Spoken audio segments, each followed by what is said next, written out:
Gravity filtration of maple syrup is crucial for several reasons, including removing minerals, commonly known as niter, generated during evaporation, improving consumer appeal by eliminating impurities, increasing the syrup's value, and meeting standards, particularly the California standard. This crucial step helps achieve a higher quality, final product with enhanced clarity.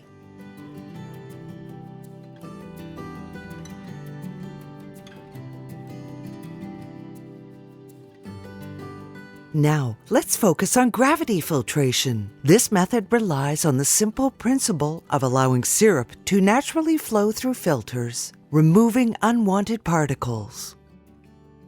Gravity filtration offers several advantages. Firstly, it is an economical and easy-to-implement solution, ideal for small sugaring operations. Using the natural force of gravity, this process requires no complex equipment, making it a practical and affordable choice.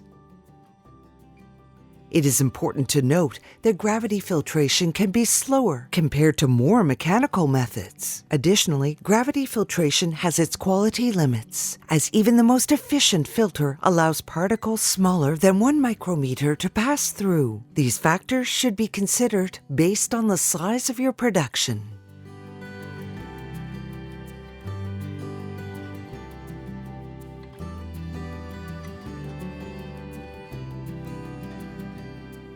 The essential tools for gravity filtration are filters and pre-filters. In the maple syrup filtration process, filters play a central role in gravity filtration. Their simple design combines efficiency and ease of use, making them the primary tool for removing impurities.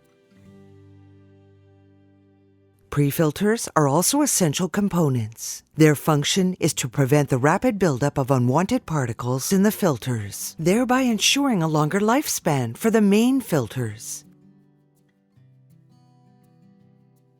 By combining the actions of filters and pre-filters, optimal filtration of maple syrup is achieved, resulting in a pure, high-quality product.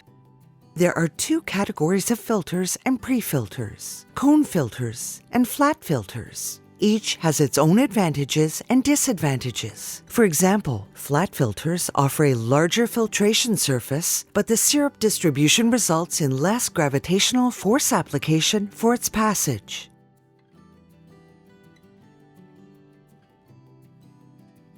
Conversely, cone filters have a smaller filtration surface, but apply more gravitational force to let the syrup flow through.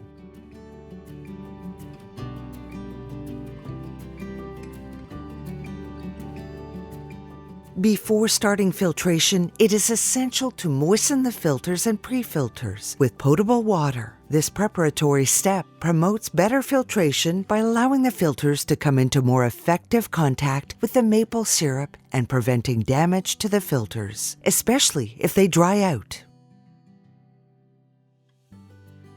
Use at least 3 pre-filters to optimize the filtration process. Assembly is simple and quick. Pre-filters can be removed and replaced as needed, allowing filtration to continue uninterrupted.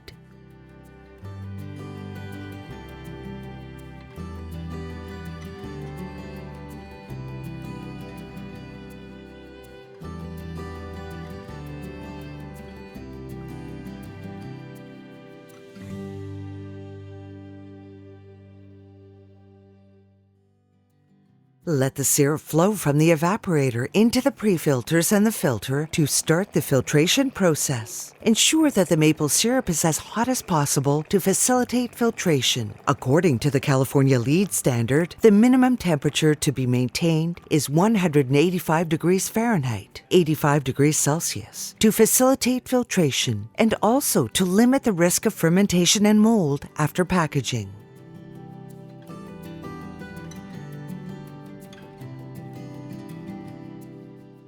It is possible for a pre-filter to clog during the process. If this happens, the pre-filter can be removed and replaced with another to continue filtration. Continue by letting the syrup flow into the next pre-filter to maintain a constant flow. Perform a visual inspection of the syrup during the filtration process. This visual check is crucial to ensure the final product's quality.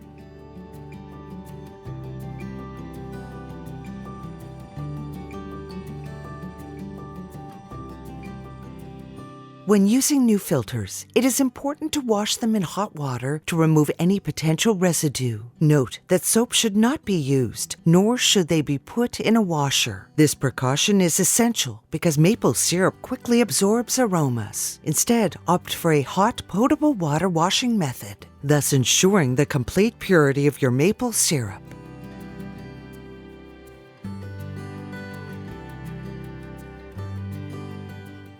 After filtration, it is time to clean the filter. Turn it inside out and wash it with potable water. Immerse it and change the water until the residual water is no longer sweet, thus ensuring the complete removal of any unwanted particles.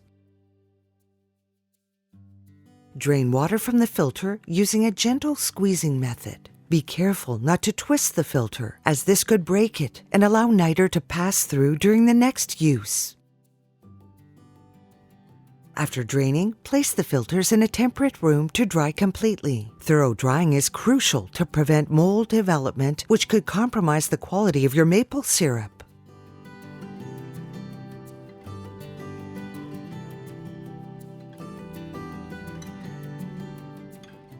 Once the filters are completely dry, store them in a dry place, away from odors. Use an odorless, airtight plastic container to ensure the optimal preservation of your filters until the next use.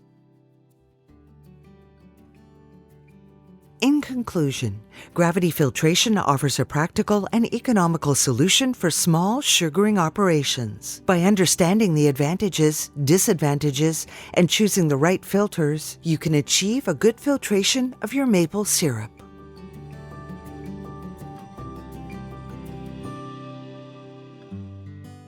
If you enjoyed this video, hit the like button. Be sure to subscribe and press the notification icon to get updates on new product videos.